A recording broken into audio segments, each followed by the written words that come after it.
الله وبركاته.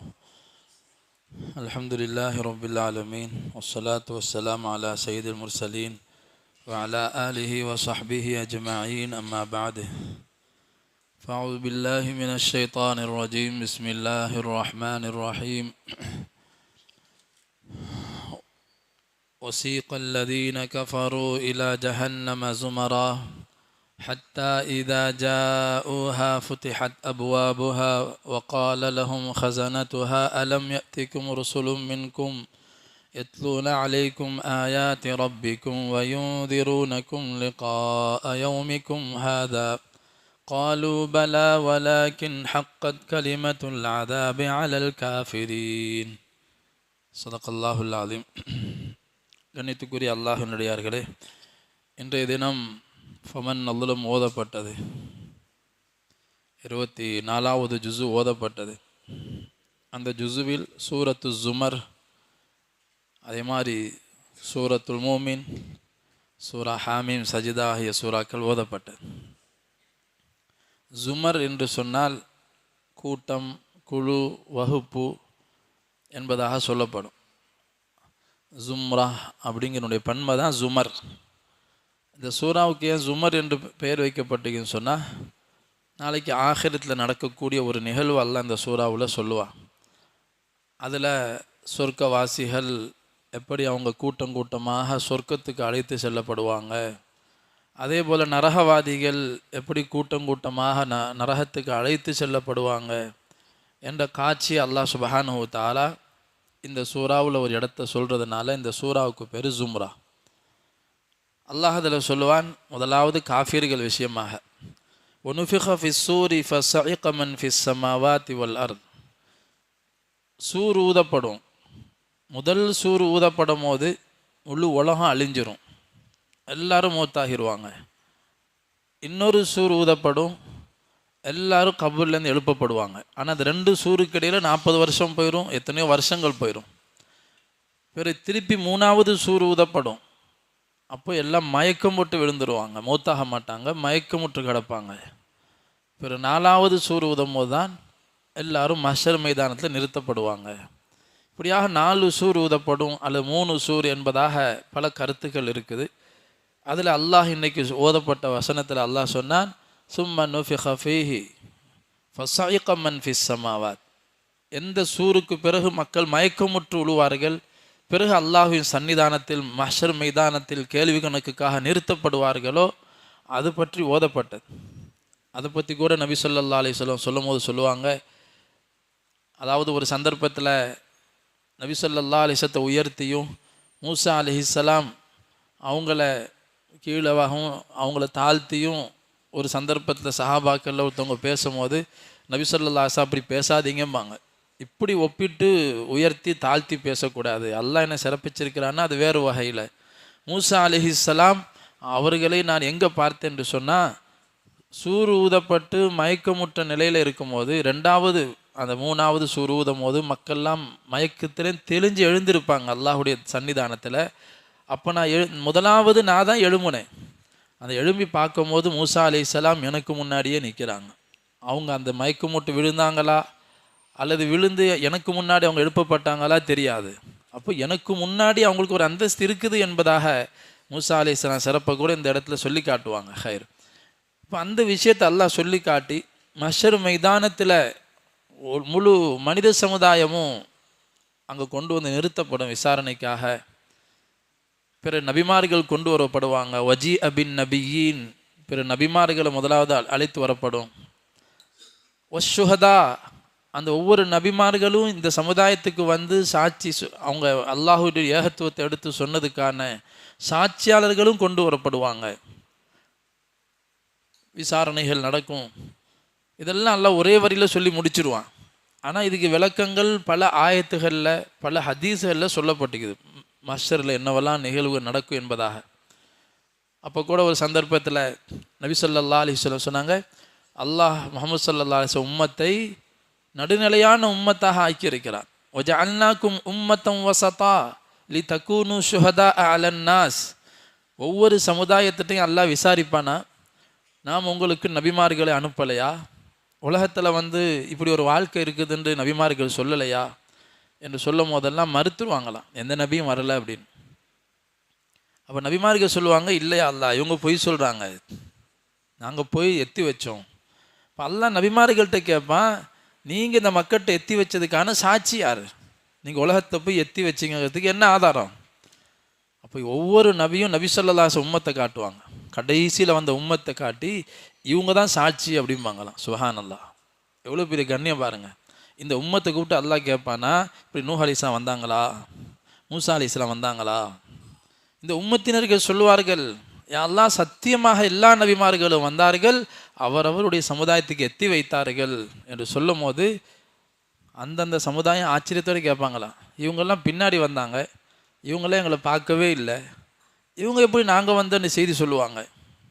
அல்லாஹ்வும் கேட்பான், எதை வச்சு சொல்கிறீங்க நீங்கள்லாம்? இப்போ அல்லாஹ் இந்த உம்மத்து சொல்லுமா, யா அல்லாஹ், நீ உண்மையானவன், உன்னுடைய வேதம் உண்மையானது, நீ அனுப்பி வைத்த முஹம்மது ஸல்லல்லாஹு அலைஹி வஸல்லம் சத்தியத்தையே சொன்னார்கள், உன்னுடைய வேதத்தை நீ சொல்லியிருக்கிறாய், இப்படி எல்லா நபிமார்கள் வந்தாங்க எத்தி வச்சாங்கிற செய்தி நீ சொல்லியிருக்கிறாய், அதனால் நாங்கள் சாட்சி சொல்கிறோம், எல்லா நபிமார்களும் வந்தாங்க. நபி ஸல்லல்லாஹு அலைஹி வஸல்லம் கடைசியாக அழைக்கப்படுவாங்க, என்ன நபியே இது உண்மையா? சத்தியமாக என்னுடைய உம்மத்தினருக்கு சொல்லும் சாட்சி சத்தியமானதுன்னு சொல்லும். இப்படியாக அல்லாஹ் சுப்ஹானஹு வ தஆலா இந்த உம்மத்தை சாட்சியாக வச்சு தான் மற்ற உம்மத்தினர்களுடைய முடிவே அல்லாஹ் செய்வானா. வஜீஅ பின் நபிய்யீன வஷ்ஷுஹதா வகுதிய பைனஹும் பில் ஹக்கி வஹும் லா யுத்லமூன். யாருக்கு அந்த அநியாயமும் செய்யப்படாது. அந்த மஹ்ஷர் மைதானத்தில் எல்லா பிரச்சனைக்கும் தீர்வு கிடச்சிரும்.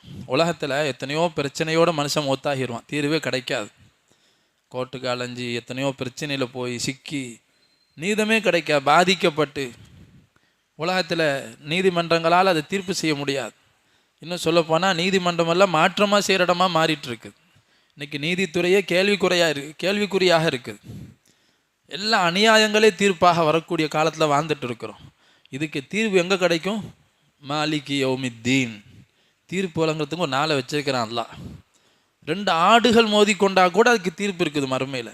ஒரு ஆடு, கொம்புள்ள ஆடு கொம்பு இல்லாத ஆடை முட்டுனுச்சுன்னு சொன்னால் நபி ஸல்லல்லாஹு அலைஹி வஸல்லம் சொன்னாங்க, மறுமையில் அதை மட்டும் அல்லாஹ் எழுப்புவானா. அதுக்கு சொர்க்க நரகம்லாம் இல்லை. ஆனால் மனிதர்களுக்கான கேள்வி கணக்கை கேட்க முன்னாடி விசாரிக்கப்படுவதற்கு முன்பாக இந்த படைப்பினங்களை கூப்பிட்டு அல்லாஹ் தஆலா என்ன செய்வாங்க, கொம்பு இல்லாத ஆட்டுக்கு கொம்பை கொடுத்து கொம்பு உள்ள ஆட்டுக்கு கொம்பை எடுத்துட்டு அல்லாஹ் சொல்ல, இப்போ நீ அதை முட்டிக்கோ, அது இது பழி வாங்கும், பிறகு நீங்கள் மண்ணா போயிருங்க என்பதாக சொல்லப்படும். பிறகு அது வாழ்க்கை அது முடிஞ்சு போச்சு. இந்த அளவுக்கு அல்லாஹ் சுப்ஹானஹு வ தஆலா அங்கே தீர்ப்பு வழங்க இருக்கிறான். இதை பார்த்து அல்லாஹ்வை நிராகரிக்கிற காஃபிர்கள் சொல்லுவாங்களாம், யா லைத்தனி குந்து துராபா, நாங்களும் இது மாதிரி மண்ணா போயிட்டா தேவையில்லையே, இதுபோல் எங்கள் வாழ்க்கையும் முடிச்சிட்டா தேவையில்லையே, நரகத்துக்கு போகிறதுக்கு பதிலாக இப்படி நாங்கள் மௌத்தாக்கி மண்ணோட மண்ணாக்கிட்டா தேவையில்லையேம்பாங்க. ஆனால் மனிதர்கள் அப்படி போக முடியாது. கண்ணியமிக்க அல்லாஹ்வினுடையார்களே, அல்லாஹ் சுப்ஹானஹு வ தஆலா அந்த வரிசையில் சொல்லிட்டு வரும்போது பல்வேறு நிகழ்வுகள், பல காட்சிகள் மறுமையில் இருக்குது. அதில் ஒரு விஷயந்தான், அல்லாஹை நிராகரிப்பவர்கள் நரகத்திற்கு இழுத்து செல்லப்படுவார்கள் கூட்டம் கூட்டமாக. வசீகல்லதீன கஃபரு இலா ஜஹன்னம ஜுமரா. ஜஹன்னம் இருக்கு கூட்டம் கூட்டமாக. காஃபிர்கள் ஒரு கூட்டம், முனாஃபிக்குங்கள் ஒரு கூட்டமாக, யூதர்கள் ஒரு கூட்டமாக, நசாராக்கள் ஒரு கூட்டமாக, இப்படி அந்தந்த கூட்டமாக போவாங்க. அந்தந்த வகையினர்களாக சேர்த்து இழுத்து செல்லப்படுவார்கள். வரமாட்டாங்க, அவங்க பிடிவாதம் பண்ணுவாங்க. அவர்களுக்கான எல்லா விஷயத்தையும் எல்லாம் நிரூபிச்சுட்டு தான் நரகத்தை போடுவான். கேள்வி கணக்கு இல்லாமலாம் நரகம் இல்லை. விசாரித்து அவங்க தப்பு செஞ்சதை ஒத்துக்க வச்சு அதுக்கு பிறகு தான் நரகத்தில் போடப்படும். அது விஷயமா நிறைய இடங்களில் குர்ஆனில் அல்லாஹ் சொல்லியிருந்தான். அவங்கள எப்படி இழுத்துக்கொண்டு தரவென்று இழுத்து செல்லப்படும். எப்படி ஜெயிலு கைதி கூப்பிட்டா வரமாட்டாங்க, இழுத்துட்டு போவாங்க. மிருகங்களை எப்படி கட்டி இழுத்துட்டு தரவனை இழுத்து கொண்டு செல்லப்படுமோ அதுபோல் அல்லாஹை நிராகரிப்பவர்கள் நரகத்தை நோக்கி தரவனை இழுத்து செல்லப்படுவார்கள். ஹத்தா இதா ஜா ஊஹா, அந்த நரகத்தின் வாசலுக்கு வந்து விட்டால் ஃபுத்திஹத் அப்வாபுஹா, நரகத்தின் வாசல்கள் அவரவர்களுக்குன்னு வாசல் இருக்கும். காஃபிர்களுக்கு தனி வாசல், முனாஃபிக்குங்களுக்கு தனி வாசல், அந்தந்த வாசல்கள்லாம் திறந்துடும், தானே ஆட்டோமேட்டிக்காக திறந்துடும். அங்கே காவலாளிகள் அவங்கள பார்க்குறதே அதாபு. நரக காவலாளிகளை பார்க்குறதே கஷ்டம், கொடூரமான தோற்றம். அவங்களுக்கு இறக்கம் என்பதே இருக்காது. இன்னும் சொல்ல போனால் காதே விளங்காத செவிடர்கள் போல இருப்பாங்க.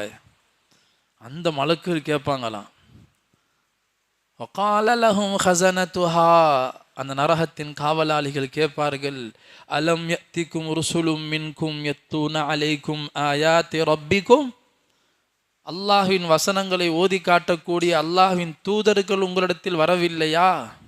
உலகத்தில் வாழ்கிற காலத்தில் இதெல்லாம் உங்களுக்கு சொல்லப்படவில்லையா?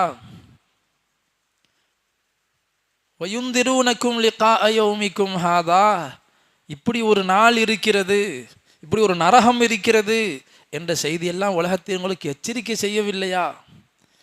அது மலக்குகளும் கேட்பாங்க, ஒத்துக்கிடுவாங்க, பலா எல்லாம் நடந்துச்சு, நாங்கள் தான் ஏற்றுக்கல சொல்லுவாங்க. கீழ துஹுலு அப்வாப ஜஹன்னம், போங்க போங்க எல்லாம் உள்ளே போங்க.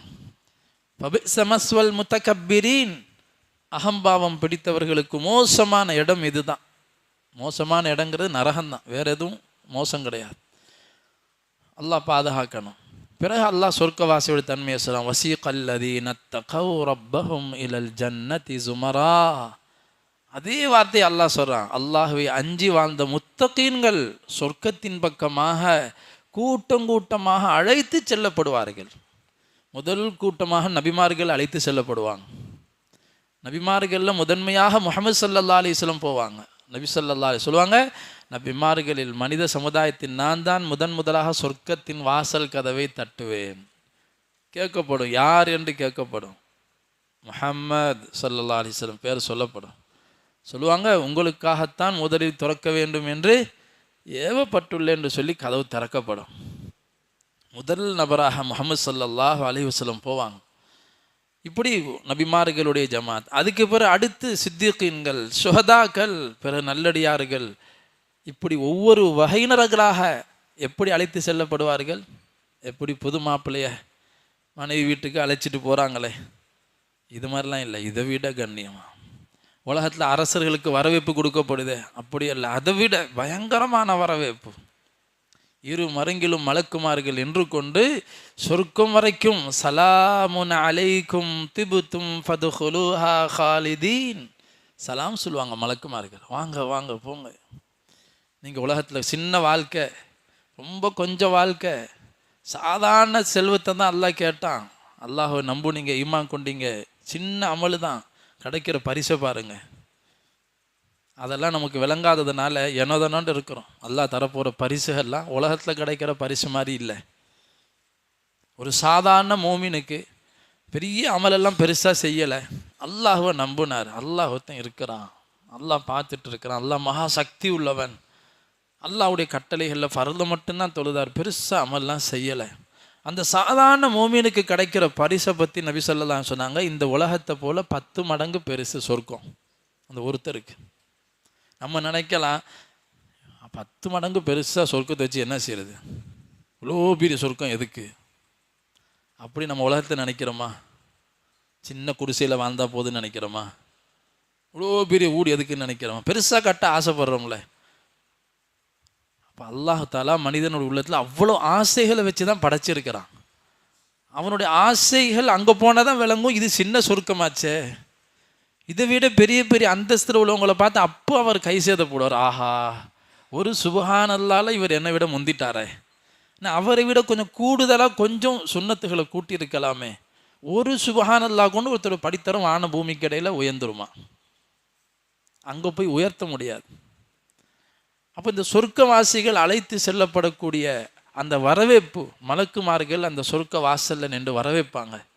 அந்த சொர்க்கவாசிகளை இவ்வளோ அல்லாஹ் தஆலா கண்ணியப்படுத்துகிறான். மலக்குமார்களை கொண்டு இந்த மனித சமுதாயத்தை அல்லாஹ் கண்ணியப்படுத்துவான், சொர்க்கவாசிகளை. ஹஜரத் அலி ரலியல்லாஹு தஆலா அன்ஹு சொல்லுவாங்க, நபி ஸல்லல்லாஹு அலைஹி வஸல்லம் சொன்ன ஹதீஸ் தான் இது. சொன்னாங்க, சொர்க்கம் இருக்குதே, மனிதர்கள் பயன்படுத்தக்கூடிய ஒவ்வொரு பொருளும் தங்கத்தில் இருக்கும். ஒவ்வொரு பொருளும், அவன் சீவக்கூடிய சீப்பிலிருந்து அவர் சாப்பிடக்கூடிய ஸ்பூனில் இருந்து அவர்கள் பயன்படுத்தக்கூடிய ஒவ்வொரு பொருளும் தங்கத்தால் இருக்கும். அங்கே எச்சியோ சளியோ வராது. மனிதன் விரும்பாத உபாதைகள் உடம்புல ஏற்படுதா இல்லையா, அதெல்லாம் அங்கே சொர்க்கத்தில் இருக்காது. மலஜல உபாதைகள் கிடையாது. அவங்களுக்கு மூக்கை சுத்தம் செய்ய வேண்டிய அவசியம் அதுவும் அங்கே கிடையாது. உலகம்தான் நாத்தம் முடிச்ச இடம், அதனால நாத்தமாகத்தான் ஆகிட்டே இருக்கும், சுத்தம் பண்ணிகிட்டே இருக்கணும். சொர்க்கத்தில் அந்த பிரச்சனையே கிடையாது. இப்போ சாபாக்கு கேட்பாங்க, யார சொல்லலாம் அப்போ சாப்பிட்றதுலாம் என்ன ஆகும் சொல்லுவாங்க. அவர் ஒரு ஏப்பந்தான் விடுவார், அதுவும் நாற்றம் எடுக்காது, அது கஸ்தூரியை போல மனம் எடுக்கும், அதில் செமிச்சிடும். அல்லாஹ் அப்படி ஒரு ஏற்பாடை சொர்க்கத்தில் வச்சிருக்கிறான். சொர்க்கத்தை பற்றி அலி ரலியல்லாஹு தஆலா அன்ஹு இந்த ஆயத்துடைய விளக்கத்தில் சொல்லுவாங்க, அழைத்து செல்லப்படுவார்கள் சொர்க்கவாசிகள். சொர்க்கத்தின் வாசலுக்கு வந்ததும் சொர்க்கத்தின் வாசலில் ஒரு மரம் இருக்கும், பெரிய மரம். அந்த மரத்துக்கு அடியில் 2 ஊற்று தண்ணீர் ஊற்றுகள் ஓடிக்கொண்டு இருக்கும். அதில் ஒரு ஊற்றில் இந்த சொர்க்கவாசிகளை குளிக்க வைக்கப்படுவாங்க. அதில் குளித்ததும் அவரோட உடம்புல உள்ள அவர்கள் வெளிரங்கமான தோலில் உள்ள எல்லா பிரச்சனை தீர்ந்து முகம் மலர்ச்சியுடையவர்களாக, அழகான தோற்றமுடையவர்களாக, செழிப்பானவர்களாக மாறிவிடுவார்கள். அடுத்தது மற்றொரு ஆற்றுல அவங்க தண்ணீரை குடிக்க வைக்கப்படுவாங்க. அந்த தண்ணீரை அவர்கள் குடித்தால் உடம்புல உள்ள உபாதைகள் கழிவுகள் எல்லாமே வெளியேறும், அதற்கு பிறகு ஏற்படாது. பிறகு இவர்கள் சொர்க்கத்திற்கு மலக்குமார்கள் அழைத்து செல்வார்கள். அங்கே வாசல்லையே சொர்க்கத்தில் ஹாதிம்கள், பணிவிடை செய்யக்கூடிய சிறுவர்களை அல்லாஹ் படைச்சிருக்கிறான் சொர்க்கத்தில். குர்ஆனில் அல்லாஹ் சொல்லுவான், நீங்கள் அவங்கள பார்த்தீங்கன்னு சொன்னால் அவங்க எப்படி இருப்பாங்க, வில்தானும் முஹல்லதூன் கஅன்னஹும் லுஅ்லுஉம் மக்னூன், பரத்தி போடப்பட்ட முத்துக்களை போல. சொர்க்கவாசிகளுக்கு பணிவிடை செய்கிறதுக்குன்னே ஒரு கூட்டம், அந்த சிறுவர்கள்லாம் வாசலுக்கு ஓடி வந்துடுவாங்களாம். வாங்க வாங்க வாங்க, உங்களுக்காகத்தான் இவ்வளோ பெரிய ஏற்பாடு அல்லாஹ் செஞ்சுருக்கிறான்னு சொல்லி வரவேற்பு. ஒரு கூட்டம் உள்ளே ஓடும் ஹூருலின்கிட்ட சொல்லுவதற்காக, இன்னார் வந்து விட்டார், மாப்பிள்ளை வந்தாச்சு. அவங்க கேட்பாங்களா, யார் அவராக வந்திக்கிறாரு, பேரை சொல்லி கேட்பான். அவரே தான் வந்திக்கிறாரு. உற்சாகம் தாங்க முடியாமல் அது வாசலுக்கே வந்துடும் ஹூருலின் வரவேற்கிறது. இவர் நேராக உள்ளே அழைத்து செல்லப்பட்டு வாசலில் உட்கார வைப்பாங்க. அங்கே உள்ள சாய்மான், அங்கே நம்ம உலகத்திலேயே எப்படியோ வீடு வாசலை கட்டி அழகு பார்க்குறோம், இங்கேயே சொர்க்கத்தை கட்டி பார்க்க ஆசைப்படுறோம். இதெல்லாம் சொர்க்கத்தினுடைய சாம்பிள் தான், இதெல்லாம் அழியக்கூடியது. இதெல்லாம் கல்லாலையும் மண்ணாலையும் சிமெண்ட்லேயும் கட்டப்பட்டதே இவ்வளவு காட்சி தருது, கலர் அடித்து சோடித்து வச்சுருக்கிறோம். அல்லாஹ் அப்படி இல்லை. அங்கே போய் கிடக்கிற ஒவ்வொரு பாத்திரத்தையும் ஒரு கதவினுடைய கொக்கியை மட்டும் ஒரு மனிதன் 500 வருடம் ரசித்து கொண்டிருப்பான். 500 வருஷம் ரசிப்பான். நம்ம புது வீடு குடி போனால் எத்தனை நாள் ரசிப்போம் வீட்டை? ஒரு மாதத்துலேயே பழைய வீடாட்டம் தெரியும். ஒரு வருஷத்துலேயே பையன்ட்டை மாற்றுவோமா? இது போச்சு, வெடிப்பு விட்டுருச்சு, ஒழுங்காக கட்டளை இவங்க. சொர்க்கம் அப்படி இல்லை. நாளுக்கு நாள் அதன் அழுகும் அதனுடைய செழுமையும் கூடிக்கொண்டே போகும். எப்பொழுதும் நறுமணம் கமழ்ந்து கொண்டே இருக்கும். அவர் அப்படியே தரையை பார்ப்பார். இங்கே பளிங்கு கல், இந்த கல்லே நம்ம மெய் மறந்துடுறோம் உலகத்தில். அங்கே முத்துக்களால் பவளங்களால் பச்சை கலர் சிவப்பு மஞ்சள் நிறங்கள் உண்டான முத்துக்கள் பரத்தப்பட்டு பதிக்கப்பட்டு செவத்தில். இப்படியாக சொர்க்கத்தை பற்றி அலி ரலியல்லாஹு தஆலா வர்ணித்து சொல்கிறாங்க. அவர் உள்ளே போவார், பிறகு அவருக்கு உணவுகள் பரிமாறப்படும். ஒவ்வொரு வாய் அவர் டேஸ்ட்டு வைக்கும் போதும் ஒவ்வொரு டேஸ்ட்டாக இருக்கும். பழங்களாக இருந்தாலும் சாப்பாடாக இருந்தாலும் அவர் எதை விரும்புகிறாரோ கிடைக்கும், அவர் எது ஆசைப்படுறாரோ அது கிடைக்கும். அங்கே திவட்டக்கூடிய எந்த பொருளுமே இருக்காது. இப்படியாக அவர் எல்லா சுகங்களையும் பார்த்து கடைசியாக ஹூரின்க சந்திக்க வைக்கப்படுவாங்க. அப்போ அவர் அல்லாஹ்வை புகழ்வார். அல்ஹம்துலில்லாஹில்லதி ஸதகனா வஅதஹு, அல்லாஹ் தன்னுடைய வாக்குறுதியை நிறைவேற்றி உண்மைப்படுத்தினானே அந்த அல்லாஹுக்கு எல்லா புகழும். சொர்க்கவாசிகள் எப்பொழுதும் அவங்க மூச்சுக்கு மூச்சு அல்லாஹ் புகழ்ந்துக்கிட்டே இருப்பாங்க, மூச்சுக்கு மூச்சு அல்லாஹ் புகழ்ந்துட்டே இருப்பாங்க. அவ்வளவு இன்பத்தில் மூழ்கி இருப்பாங்க சொர்க்கவாசிகள். இப்படி பல்வேறு நிகழ்ச்சிகள் அங்கே நடக்க இருக்குது. அதுக்கு முன்னாடி உலகத்தில் குறிப்பாக யார் ஈமானோடு வாழ்ந்து நல்ல அமல்களை செய்து கடைசி வரைக்கும் ஈமானில் தௌஹீதில் மறுமையினுடைய சிந்தனையோடு இருந்து அல்லாஹ் தான் என்னுடைய ரப்புங்கிற விஷயத்தை உறுதியாக இருந்து மௌத்தாகுவாங்களோ அவங்களுக்கு அப்போவே ஆரம்பிச்சிடும் சொர்க்கத்தின் காட்சிகள் எல்லாம். சக்கராத்திலே அல்லாஹ் காட்டிடுவான். இன்றைக்கி ஓதப்பட்ட சூரா ஹாமீம் சஜிதாவில் அல்லாஹ் சொல்லி காட்டினான். இன்னல்லதீன காலு ரப்புன் அல்லாஹ் சும்மஸ்தகாமு, எங்களுடைய ரப்பு அல்லாதான்னு சொல்லி அதில் உறுதியாக மௌத்து வரைக்கும் யார் இருந்தார்களோ அவர்களுடைய உயிரை வாங்க மலக்குகளுடைய ஜமாத்து வருவாங்கல்ல. ஒரு மலக்கு வர மாட்டாங்க. இஸ்ராயில் அலைஹிஸ்ஸலாத்து கூட ரஹ்மத்துடைய மலக்குகள் வருவாங்க, நல்லோர்களுடைய உயிரை வாங்க. அவங்க வந்து என்ன செய்வாங்க, அல்லாஹ் சொல்லி காட்டுறான். ஒரு உயிர் போகுதுன்னா சாதாரண விஷயம் இல்லை, எவ்வளோ பயங்கரமான கட்டம் அது. ஒரு மனிதனுக்கு ரொம்ப சோதனையான நேரம், வேதனையான நேரம், கவலையும் துக்கமும் பீதியும் நிறைஞ்ச நேரம். அந்த நேரத்தில் யார் ஆறுதல் சொல்லுவான்னா, உயிரை வாங்க வர்ற மலக்குகளோடு வர்ற மலக்குமாருக்கு சொல்லுவாங்க, அல்லா தஹாஃபு, பயப்படாதீங்க, வலா தஹ்சனு, கவலைப்படாதீங்க. சக்கராத்லையும் சொல்லுவாங்களாம், மஹ்ஷரில் எழுப்பப்படும் போதும் கூட நின்று ஒரு மலக்கு ஆறுதல் சொல்லிட்டு இருப்பாங்களாம், அல்லா தஹாஃபு வலா தஹ்சனு அபுஷிரு பில் ஜன்னா, உங்களுக்கு சொர்க்கம் இருக்குது. இந்த சுப செய்தியை பெற்று எப்போ உயிர் வாங்கும் போது, அந்த கஷ்டமான நேரத்தில் சில ரொம்ப பிள்ளைங்களுக்கு ஊசி போடுறோம், ரொம்ப வலி வேதனையில் ஏதாவது பேச்சை காட்டி சிரிப்பு காட்டி எப்படி டபக்குன்னு ஊசியை குத்தி விட்றாங்களோ, அந்த மாதிரி உயிர் எடுக்கக்கூடிய நேரத்தில் அந்த வலி வேதனையை குறைக்கிறதுக்காக அல்லாஹுடைய ஏற்பாடு. தன்னுடைய நல்லடியார்கள் முஸ்லீம்கள் மோமியங்களுடைய உயிர் எடுக்கப்படும் போது அவங்களுக்கு சாந்தமான நிலையில் உயிர் எடுக்கப்படும். ஆனாலும் வேதனை தான். மலக்கள் ஆறுது சொல்லிட்டு இருப்பாங்க. சொர்க்கத்தில் உள்ள பூக்களை கொண்டு வருவாங்க, சொர்க்கத்தில் உள்ள கற்களை கொண்டு வந்து காட்டுவாங்க. வலக்கும் ஃபீஹாமா தஸ்தஹி அன்ஃபுசுக்கும், வாங்க உலகத்தில் என்னென்னமோ ஆசைப்பட்டீங்க, உங்கள் ஆசையெல்லாம் உலகத்தை நிறைவேறலை, இப்போ வாங்க. அதனால் நீங்கள் மனசில் ஆசைப்பட்டதும் கிடைக்கும், நீங்கள் வாயால் கேட்குறதையும் அல்லாஹ் தருவான். உலகத்திலே நாங்கள் உங்கள் கூட இருந்தோம், மலக்கள் நம்ம கூடவே இருக்கிறாங்க. சக்கராத்தை சொல்லுவாங்க, உலகத்தில் இருந்தோம்ல மறுமையிலே உங்கள் கூட இருப்போம். நஹ்னு அவுலியாஉக்கும் ஃபில் ஹயாத்தித் துன்யா வ ஃபில் ஆஹிரா, பயப்படாதீங்க, நாங்கள் கூட இருக்கிறோம் கூட. அல்லாஹ் சொல்கிறான். இதை சொல்லிட்டு அந்த மலக்கு சொல்லுவாங்களா, நுஸுலம் மின் கஃபூரிர் ரஹீம், இதெல்லாம் அல்லாஹ்வின் புறத்தில் நின்றும் உங்களுக்கு விருந்தோம்பல். இது அல்லாஹ் உங்களை கண்ணியப்படுத்த, நீங்கள் அல்லாஹ் விசுவாசம் கொண்டதற்காக, மறுமையை நம்பி நீங்கள் பேணுதலாக வாழ்ந்ததுக்கான பரிசு இது. கண்ணியமிக்க அல்லாஹ்வுடைய அந்த மாதிரி நம்மளுடைய கடைசி முடிவு ஆகணும். மலக்குமார்கள் ஆறுதல் சொல்லிய நிலைமையில் குறிப்பாக அல்லாஹ் சுப்ஹானஹு வ தஆலா தௌபாவுடைய விஷயத்தை வலியுறுத்தி சொன்னான். யாரும் நிராசை ஆயிடாதீங்க வாழ்க்கையில். நமக்கெல்லாம் எங்கே, நம்மலாம் சொர்க்கம் போவோமா, நம்மளெல்லாம் அல்லாஹ் மன்னிப்பானா, நம்ம இவ்வளோ பெரிய பாவியாக இருக்கிறோம். நிராசை அல்லாஹ்க்கு பிடிக்காது. அல்லாஹ்க்கு பிடிக்கும் எது, பாவம் செய்ய, அதாவது ஆதமுடைய மக்கள் எல்லோரும் பாவம் செய்யக்கூடியவங்க தான். குல்லு பனி ஆதம ஹத்தா, ஆதமுடைய மக்கள் எல்லோரும் தவறு செய்யக்கூடியவர்கள். ஆனால் இந்த தவறு செய்கிறவங்களில் சிறந்தவர்கள் யார், வஹைருல் ஹத்தாஇ அத்தவ்வாபூன், தௌபா செய்பவர்கள். நபி ஸல்லல்லாஹு அலைஹி சொல்லுவாங்க, யார் பாவத்தை நினைத்து வருத்தப்பட்டு கைசேதப்பட்டு, அல்லாஹ் நான் உனக்கு இப்படியெல்லாம் மாறு செஞ்சிட்டனே, நான் இப்படி செஞ்சிருக்கக்கூடாது என்பதாக வருத்தப்பட்டு யார் அல்லாஹ்விடம் மீளுகிறாரோ அவர் அந்த பாவமே செய்யாதவரை போல். அத்தாஇபு கமல்லா தம்பலஹு, யார் தௌபா செஞ்சிட்டாரோ அவர் பாவமே செய்யாதவரை போல. வஹ்ஷி நபி ஸல்லல்லாஹு அலைஹி வஸல்லமுடைய சாச்சா ஹம்ஸா ரலியல்லாஹு தஆலா அன்ஹுவை உஹதுடைய மைதானத்தில் அவங்கள கொலை செய்கிறதுக்குண்டே நியமிக்கப்பட்டவர் வஹ்ஷி. இவர் என்ன செஞ்சாருன்னு சொன்னால், ஹம்ஸா ரலியல்லாஹு தஆலா அன்ஹுவை மறைஞ்சிருந்து குறி பார்த்துக்கிட்டே இருந்தார், ஒரு சந்தர்ப்பம் கிடைக்காதான்னு சொல்லி. ஏன்னா அவன் அந்த வஹ்ஷியுடைய எஜமான ஹிந்தா, அபூ சுஃபியானுடைய மனைவி ஹிந்தா தான் ஏவி விட்டுருந்தான். அவர் எப்படியாவது உன் பொறுப்பு அதுதான், ஹம்ஸாவை கொலை செய்யணும்.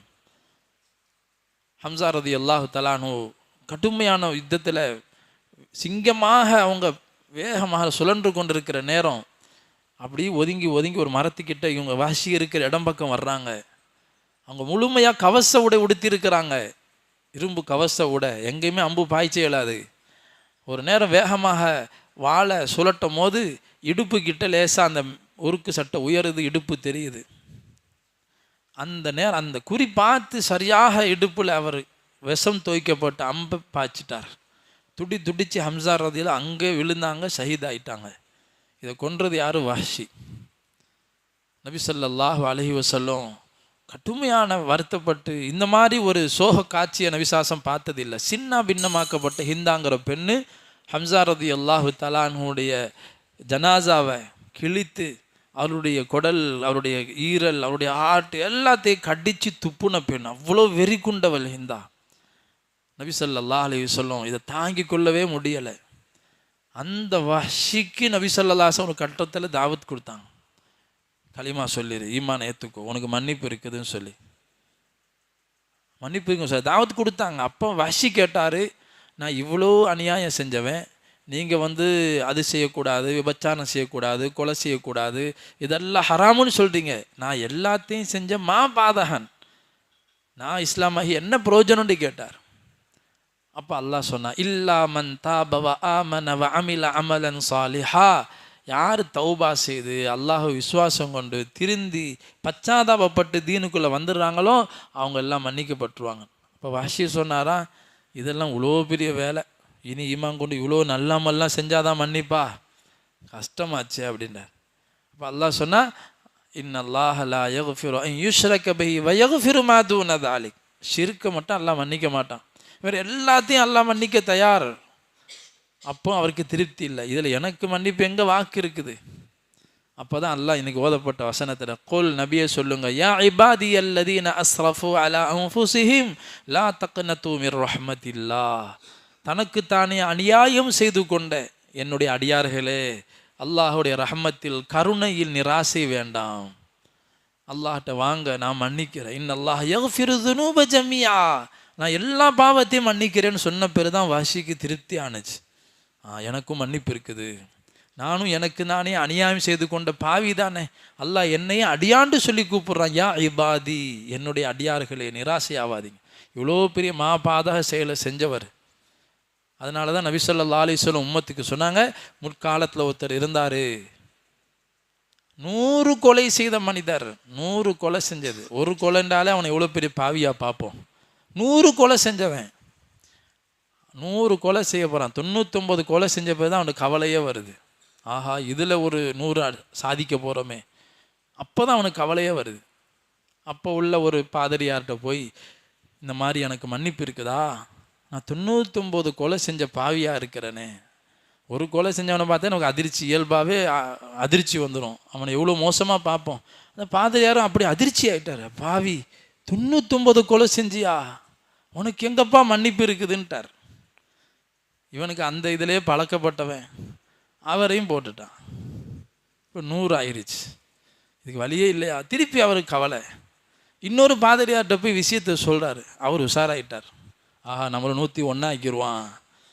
சொன்னார், இல்லைப்பா உனக்கு வழி இருக்குது, அல்லாஹ் உன்னை மன்னிச்சிருவான், நீ இங்கே மட்டும் இருக்காத, நீ இந்த ஊரில் கொலை செஞ்சு பழகிட்டான், அதனால் அந்த புத்தி தான் உனக்கு வரும், நீ இந்த ஊரை விட்டு இன்னும் ஊருக்கு போ, நல்ல மக்கள் வாழ்கிறாங்க, அங்கே போனால் உனக்கு வழி கிடைக்கும், உனக்கு திருந்துறதுக்கு வாய்ப்பு கிடைக்கும், முதல்ல ஊரை விட்டு வெளியே போ. அவனும் சரி, எப்படியாவது எனக்கு மன்னிப்பு கிடைச்சா, இப்போ 100 கொலை செஞ்ச பாவியாக போயிட்டனே, அப்போ எனக்கும் மன்னிப்பு இருக்குதா, இந்த கவலை தான் தௌபா. இவன் என்ன செய்கிறான், ஊரை விட்டு வெளியாகிறான். நபி ஸல்லல்லாஹு சொல்லி காட்டுறாங்க, அவன் ஊரை விட்டு வெளியாகிறான், அவனுக்கு மௌத்து நேரம் வந்துருச்சு. இஸ்ராயில் அலைஹிஸ்ஸலாம் வர்றாங்க, அவனோட உயிரை வாங்க. இப்போ இவன் நல்லவனா கெட்டவனா, தௌபாவே செய்யலை, இவனுடைய உயிரை வாங்க 2 ஜமாத்தும் வருது. நல்லவர்களுடைய உயிரை வாங்குற அந்த ரஹமத்துடைய மலக்குமார்களும் வர்றாங்க, பாவிகளுடைய உயிரை வாங்குற அதாபு செய்கிற மலக்கும் வர்றாங்க. இஸ்ராயில் ரூஹை எடுக்கும் போது அந்த கூட்டம் சொல்லுது, எங்கிட்ட தாங்க அந்த ரூஹண்டு. அந்த இன்னொரு கூட்டம் சொல்லுது, இல்லை இவன் தௌபாவே செய்யாத படும்பாவி, 100 கொலை செஞ்சவன், இங்கே என்கிட்ட கொடுங்க. இஸ்ராயில் முழிக்கிறாங்க, யார்கிட்ட கொடுக்குறது. அப்போ இன்னொரு மலக்கு அல்லாஹ் அனுப்புகிறான். அந்த மலக்கு இந்த 2 கூட்டத்துக்கும் தீர்ப்பு செய்கிறாங்க. இவன் எந்த ஊருக்கிட்ட வஃபாத் ஆகி இருக்கிறானோ அதான் முடிவு. இவனுடைய ஊர்லேருந்து இப்போ தான் வெளியாகி இருக்கிறான், அவன் போக வேண்டிய ஊர் இங்கே இருக்குது. இப்போ அவன் ஊரை விட்டு வெளியில் வந்தோடனே மௌத்து நிறக்குது. இப்போ அந்த மலக்கு சொல்கிறாரு, இவன் இந்த ஊருக்கிட்ட மௌத்தாகிட்டான்னு சொன்னால் இவன் பாவி, தௌபா செல்லாது, பாவிகளுடைய ரூஹ் எடுக்கிற மாதிரி எடுத்துகிட்டு போங்க. இவன் எந்த ஊரை நாடி போனானோ அந்த ஊருக்கிட்ட இவன் மௌத்தாகி இருந்தா இவன் நல்லவரோடு சேர்த்துருங்க. ஆனால் மௌத்தானது ஊர் பக்கத்தில் தான். அல்லாஹ் என்ன செஞ்சான், இவனுடைய இந்த ஊருக்கு சொன்னானா, உபுதி நீ தூரமாவு, அந்த ஊருக்கு சொன்னான் உக்குருபி நீ நெருங்கி வா.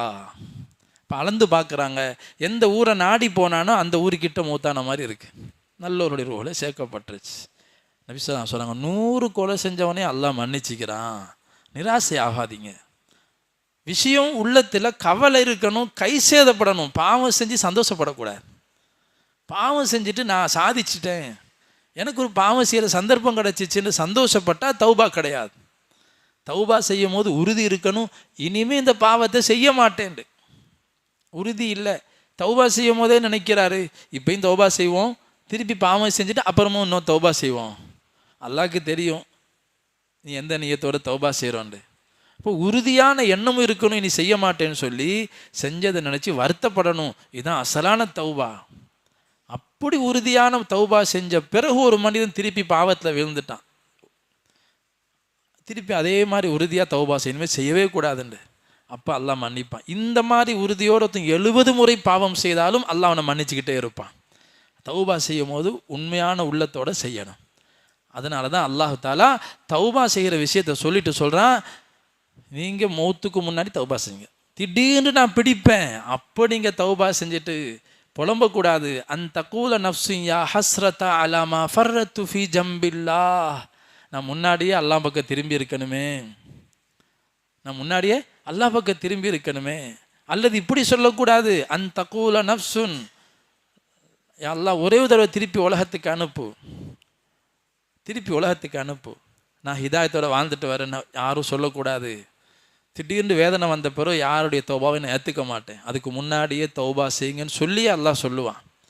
ஆக நமக்கு இப்போ ஆரோக்கியமாக இருக்கிறோம், முக்கியமான இரவுகளில் இருக்கிறோம், தௌபா கபூல் செய்கிறதுக்குன்னே அல்லாஹ் இதை தந்திருக்கிறான். அல்லாஹ்வோட மன்னிப்பை வாங்க வேண்டிய மாதம் இரவுல இருக்கிறோம். இன்னும் சொல்லப்போனால் யார் தௌபா செய்கிறாங்களோ, 2 விஷயம் யார் செய்வாங்களோ அவங்களுக்காக அல்லாஹுடைய அரிசை சுமக்கக்கூடிய மலக்குமார்கள், அல்லாஹ்வுக்கு நெருக்கமாக இருக்கிற மலக்குன்னு விசேஷமான மலக்குகள் இருக்கிறாங்கல்ல, அந்த மலக்குகள் 2 விஷயம் செய்கிற முஸ்லீம்களுக்காக துவா செய்கிறாங்க, அல்லாஹ்ட்ட நமக்கு வாதாடுவாங்க. அதே அல்லாஹ் இன்னைக்கு அடுத்த சூறாவில் சூரத்துல் மூமின்ல அல்லாஹ் சொன்னான், அல்லதீன யஹ்மிலூனல் அர்ஷ வமன் ஹவ்லஹு, அல்லாஹுடைய அரிசியை சுமந்து கொண்டு அல்லாஹ்வின் அரிசியை சுற்றி அல்லாஹ்வை தஸ்பீ செய்து கொண்டிருக்கக்கூடிய, அல்லாஹ்வை புகழ்ந்து தஸ்பீ செய்து கொண்டிருக்கக்கூடிய அந்த மலக்குமார்கள் பூமியில் இருக்கக்கூடிய முஸ்லீம்களில் யார் ஈமான் கொண்டு அல்லாஹ்வுடைய தௌபா செய்கிறார்களோ, தௌபா செய்யக்கூடியவர்களுக்காகவும் அல்லாஹுடைய மார்க்கத்தை பேணி நடக்கிறார்கள், இந்த 2 தன்மை யார்கிட்ட இருக்குமோ இவர்களுக்கு அல்லாஹ்ட்ட வாதாடுவாங்க. என்ன வாதாடுவாங்க? ரப்பனா வஸஅத குல்ல ஷைஇர் ரஹ்மத்தன் வ இல்மா, யா அல்லாஹ் நீ மிக விசாலமான கிருபை உள்ளவன், நீ விசாலமான இல்மு ஞானம் உள்ளவன், ஃபக்ஃபிர் லில்லதீன தாபு, இந்த தௌபா செஞ்சுட்டு உட்காந்துருக்கிறாங்க மன்னிச்சிடேன் அல்லாஹ், ஓ கெஞ்சுறான் கொடுத்துறேன் அல்லாஹ். யார் மலக்கு அரிச சுமக்கிற மலக்கு, அல்லாஹ்க்கு நெருக்கமாக இருக்கிறவங்க சொன்னால் அல்லாஹ் மன்னிக்காமல் இருப்பானா? தௌபா செஞ்சால் மலக்குகள் என்ன துவா செய்வாங்க? முதல்ல மன்னிக்க சொல்லுவாங்க, 2வது என்ன சொல்லுவாங்க? வக்கிஹிம் அதாபல் ஜஹீம், அல்லாஹ் அந்த தௌபா செஞ்சுட்டாங்க அல்லாஹ், இவங்க நரகத்தை விட்டு காப்பாற்றிடல்லா வானா. ஏன்னா நரகத்தை அவங்களாம் பார்த்திக்கிறான், மலக்குமார்களே பயப்படுறாங்கன்னா நரகத்தை பார்த்து, அப்போ எவ்வளோ பயங்கரமாக இருக்கும். அல்லாஹ் அந்த நரகத்தை விட்டு அவங்கள காப்பாற்றிடு. 2வது விஷயம், ஒன்று இவங்கள மன்னிச்சிரு, 2வது இவங்க நரகத்தை விட்டு காப்பாற்றிடலாம், 3வது சொல்லுவாங்க அல்லாஹ் இவங்களுக்கு ஜன்னாத்தே அதுன் என்ற சொர்க்கத்தை இவங்களுக்கு கொடு அல்லாஹ், சொர்க்கத்தை கொடு அல்லாஹ். 4வது சொல்லுவாங்க அல்லாஹ் இவங்களுடைய குடும்பத்தில் இந்த தௌபா செய்கிறாருல்ல, இவருடைய உம்மா வாப்பா மனைவி பிள்ளைங்க கொஞ்சம் முன்ன பின்ன இருந்தாலும் அவங்களையும் சேர்த்து விட்டுரு அல்லாஹ் சொர்க்கத்துக்கு. இவர் தௌபா செய்கிறாரு, இவருடைய குடும்பத்தில் ஈமான்தாரியாக இருக்கிறாங்க, ஆனால் பெருசாக தௌபா செய்யலை, சின்ன சின்ன பாவம் செஞ்சுட்டு இருக்கிறாங்க. இவர் தௌபா செய்யக்கூடிய இந்த மனிதனுடைய பொருட்டால் வமன் ஸலஹ மின் ஆபாஇஹிம் வ அஸ்வாஜிஹிம் வ துர்ரியாத்திஹிம், அவருடைய உம்மா வாப்பா மனைவி பிள்ளைங்கள்ல யாரெல்லாம் இருக்கிறானோ அவர் குடும்பத்தோடு விட்டுறா சொர்க்கத்துக்கு போகட்டும். அவ்வளோ முஹப்பத் ஆகிக்கிறாங்க மூமின்கள் மேலே. தௌபா செய்கிறவங்களை பார்த்து மலக்குமார்கள் அல்லாஹுடைய அரிசை சுமக்கிறவங்க துவா செய்கிறாங்க. கடைசியாக சொல்கிறாங்க வக்கஹிமுஸ் ஸய்யிஆத், அல்லாஹ் இந்த தௌபா செய்கிறவங்க திருப்பி பாவம் செய்யாமல் பாதுகாத்துறல்லா. இவ்வளோ தூரம் கஷ்டப்பட்டு தௌபா செய்கிறாங்க, திருப்பி பாவங்களில் விழுந்துடாமல் இவங்க மேலே இறக்கப்படு, நீ யாரின் மீது இறக்கப்பட்டாயோ நீ அவங்கள காப்பாற்றிடுவாள்ல. வமன் தக்கி ஸய்யிஆத் ஃபக்கத ரஹிம்தா. அதனால் அந்த அரிசை சுமக்கிற மலக்குகளுடைய துவா கிடைக்குன்னு அல்லாஹ் குர்ஆனில் சொல்கிறான். யாருக்கு? யார் தௌபா செய்து அல்லாஹுடைய கட்டளையை பேணி நடக்கிறாங்களோ, இந்த 2 விஷயம் செய்கிறவங்களுக்கு இந்த 4-5 விஷயங்கள் கிடைக்கும். மலக்குமாருடைய துவா சாதாரண விஷயமா? அப்போ நாம் அந்த விஷயங்களை கவனம் செலுத்தணும். தௌபாக்கள் அதிகமாக. அல்லாஹ் சொல்கிறான், நீங்கள் மறுமையில் எந்த பயமும் இல்லாமல் நிம்மதி இல்லாமல் வர்றது நல்லதா?